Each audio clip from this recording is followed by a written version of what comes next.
नमस्कार मित्रों, द स्वदेश में आपका स्वागत है। ऑपरेशन सिंदूर की तुलना की जा रही है 1971 में हुए जंग से।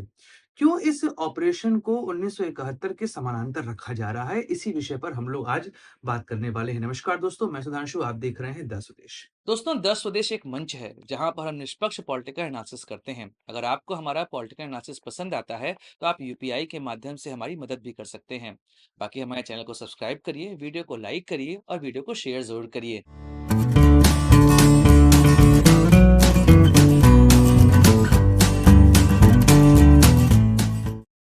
तो ऑपरेशन सिंदूर पे तो हम लोगों ने बहुत सारी बातें कर ली हैं, किस तरीके से भारत ने 9 जगहों पर अटैक किया और फिर वहां से जैश-ए-मोहम्मद, हिजबुल मुजाहिदीन और लश्कर-ए-तैयबा इनके पूरे सेल को यहाँ पर नेस्तनाबूद कर दिया।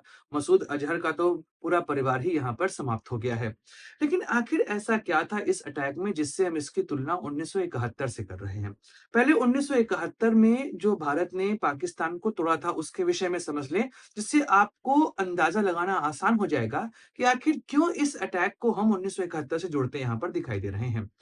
1971 का वह दौर है जब ईस्ट पाकिस्तान उस समय हुआ करता था और वेस्ट पाकिस्तान जो है वो कंटिन्यूअस वहां पर इतना दबाव बनाता था कि वहां से पलायन शुरू हो चुका था भारत की तरफ।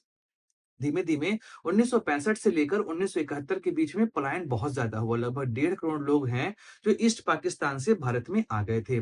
ऐसे में भारत पर दबाव बढ़ता चला जा रहा था। मुजीबुर रहमान वहाँ पे प्रोटेस्ट लीड कर रहे थे और उनको भी न यहाँ पर नज़रबंद कर दिया गया था।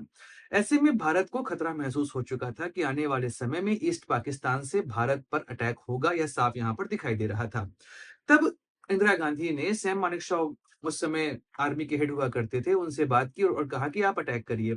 सैम मानेकशॉ ने कहा कि अप्रैल में अटैक नहीं करेंगे क्योंकि इस समय जो जो यहाँ पर सिचुएशन बन रही है, वो सिचुएशन ऐसी है कि अभी पाकिस्तान हम पर भारी पड़ सकता है और मैं यहाँ पर अपने सैनिकों की जान खतरे में नहीं डालूँगा। एक्चुअली अप्रैल के महीने में क्या होता है, सूखा मौसम रहता है, ऐसे में वेस्ट फ्रंट और ईस्ट फ्रंट दोनों जगहों पर भारत को अटैक करना पड़ता है। सैम मानेकशॉ ने प्लान बनाया कि हम दिसंबर में अटैक करेंगे ईस्ट पाकिस्तान पर। कारण यह है कि दिसंबर के महीने में कश्मीर में बर्फ जम जाती है, ऐसे में पाकिस्तान वेस्ट फ्रंट पे नहीं आ सकता और वहां पर बस हमको उनको रोकना पड़ेगा और हम पूरा जो प्लानिंग है वो यहाँ पर लगा सकते हैं। और यह वह दौर है जहां पर बाढ़ की सिचुएशन भी समाप्त हो जाएगी, क्योंकि जुलाई, अगस्त, सितंबर, अक्टूबर यह ऐसा समय रहता है जहां पर बाढ़ आती है और पूरे भारत की जो जो पानी है यहाँ से भारत का, गंगा, यमुना, ब्रह्मपुत्र, ये सारा पानी जाता है कहाँ पर? बांग्लादेश में। और ऐसे में बाढ़ के समय में भी भारत अगर अटैक करेगा तो वह बहुत परेशानी में आ सकता है। तो दिसंबर का महीना चूज़ किया गया और उसमें मात्र 13 दिन की लड़ाई में पाकिस्तान ने हथियार डाल दिए। 93,000 सैनिक जो हैं उनके हमारे कब्ज़े में आ गए थे और उनको लगभग हमने 2 साल अपने पास रखा, खाना-पीना यहाँ पर खिलाया। अब ऐसे में पाकिस्तान के 2 टुकड़े यहाँ पर हो चुके थे। उसी बीच में 1972 में शिमला समझौता होता है और पाकिस्तान के सैनिक जो लगभग 1 लाख थे और जो क्षेत्र हमने जीता था वह पाकिस्तान को वापस कर दिया गया और कहा कि तुम आगे से ऐसा कोई काम यहाँ पर नहीं करोगे। लेकिन पाकिस्तान है, कुत्ते की पूँछ है, वह कभी भी यहाँ पर ठीक रहेगा नहीं। आप उसको कितने साल भी नली में रखिए, अंततः वही काम करेगा, वो वापस से नली से बाहर आते ही मुड़ जाएगा। वही यहाँ पर दिखाई दिया। उसके बाद कंटिन्यूअस भारत पर आतंकवादी हमले जो है वो होते रहे। और इसमें 3 ऐसे संगठन थे जिन्होंने भारत को सबसे अधिक प्रभावित किया और यहाँ पर आतंकी हमलों के मुख्य क्षेत्र जो है, वो इन्हीं के माध्यम से यहाँ पर बनना शुरू हुए थे। अब इसमें जैश-ए-मोहम्मद था, लश्कर-ए-तैयबा था और हिजबुल मुजाहिदीन था। भारत में 2001 से लेकर 2025 तक में जितने भी आतंकी हमले हुए हैं, उसमें इन्हीं 3 आतंकी संगठनों का मुख्य रूप से हाथ था। अब यहाँ पर 2 आतंकी सबसे महत्वपूर्ण थे, एक था हाफिज़ सईद और एक था मौलाना मसूद अजहर। मौलाना मसूद अजहर को तो भारत ने जब प्लेन हाईजैक हुआ था, उसके बाद छोड़ा था। उसके बाद आप देखेंगे कि अक्षरधाम पे हमला हुआ, ट्रेन में कंटीन्यूअस ब्लास्ट हुए, 26/11 का हमला हुआ, उरी, पुलवामा, पहलगाम आतंकी हमला, यह सभी इन्हीं संगठनों द्वारा यहाँ पर करवाए गए थे। ऐसे में भारत के सामने बहुत बड़ी चिंता थी कि कैसे इनका मुकाबला किया जाए। उरी और पुलवामा के बाद भारत ने पीओके के क्षेत्र में सर्जिकल स्ट्राइक करी, लेकिन वो बहुत लिमिटेड स्ट्राइक थी। इस बार भारत ने टारगेट यहाँ पर फिक्स किया था। तो अब आप देखिएगा कि भारत ने पहला काम क्या किया। 1971 की लड़ाई में भारत ने इंटरनेट नेशनल जो बाउंड्री होती उसको यहाँ पर पार किया था।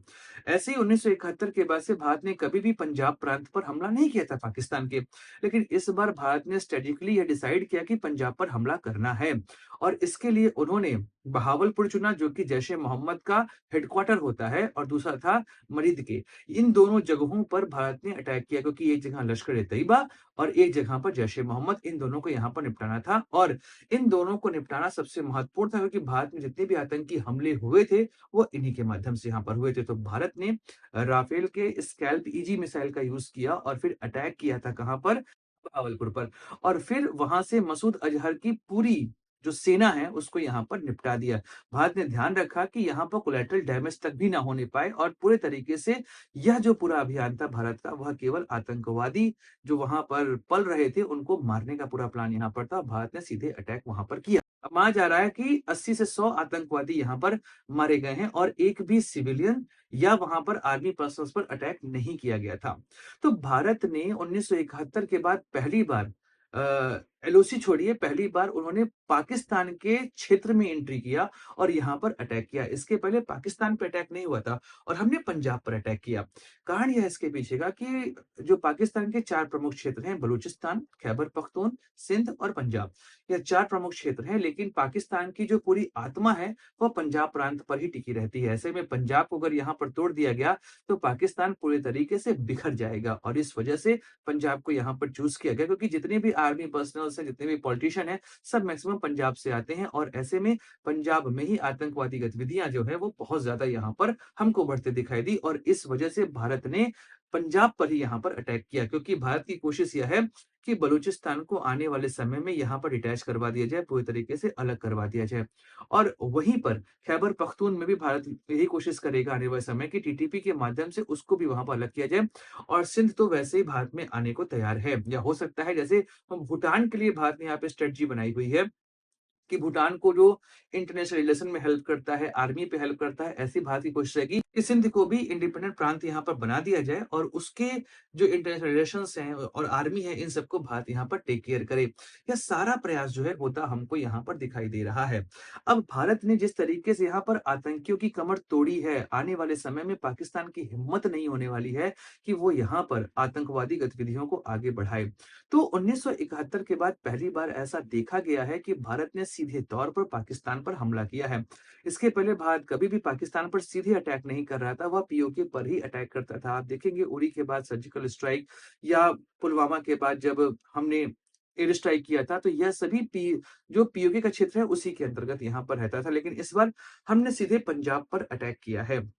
और आने वाले समय में आपको इसका बहुत बड़ा रोल होते यहाँ पर दिखाई देगा। वैसे एक बात मैं और यहाँ कह दूँ कि ऑपरेशन सिंदूर का यह केवल पहला फ़ेज़ है। पिक्चर अभी बाकी है मेरे दोस्त, बहुत पिक्चर बची हुई है। बहुत सारी घटनाक्रम अभी और होना है। अभी शहबाज़ शरीफ ने कहा कि खून का बदला लेंगे, तुम कुछ नहीं ले पाओगे क्योंकि अभी भारत जो है ना, अगर भारत पे तुमने कुछ भी किया, तो आने वाले समय में पाकिस्तान जो है वो पूरे तरीके से बर्बाद हो जाएगा। वैसे भी इस साल के अंत तक बलूचिस्तान जो है वह पाकिस्तान से अलग होगा, इसकी पूरी गारंटी यहाँ पर है और हो सकता है कि हमें चेरी ऑन द केक कहते हैं ना, चेरी ऑन द केक के रूप में हम खैबर पख्तून को भी अलग होते हो सकता है इस साल या अगले साल ज़रूर देखेंगे। तो हाँ, पाकिस्तान के हाथ बहुत खराब है। जो गीदड़ भभकियाँ होती है ना, वो पाकिस्तान यहाँ पर बहुत दे रहा है, पर उससे किसी को भी परेशान होने की ज़रूरत नहीं है। आने वाले समय में आपको और बड़े-बड़े घटनाक्रम यहाँ पर होते ज़रूर दिखाई देंगे। दोस्तों, वीडियो समाप्त करते हैं, मिलेंगे अगले वीडियो में, बात करेंगे किसी और मुद्दे की। अपने दोस्तों को दीजिए इजाज़त, like, share, subscribe the channel. जय हिंद, वंदे मातरम, भारत माता की जय।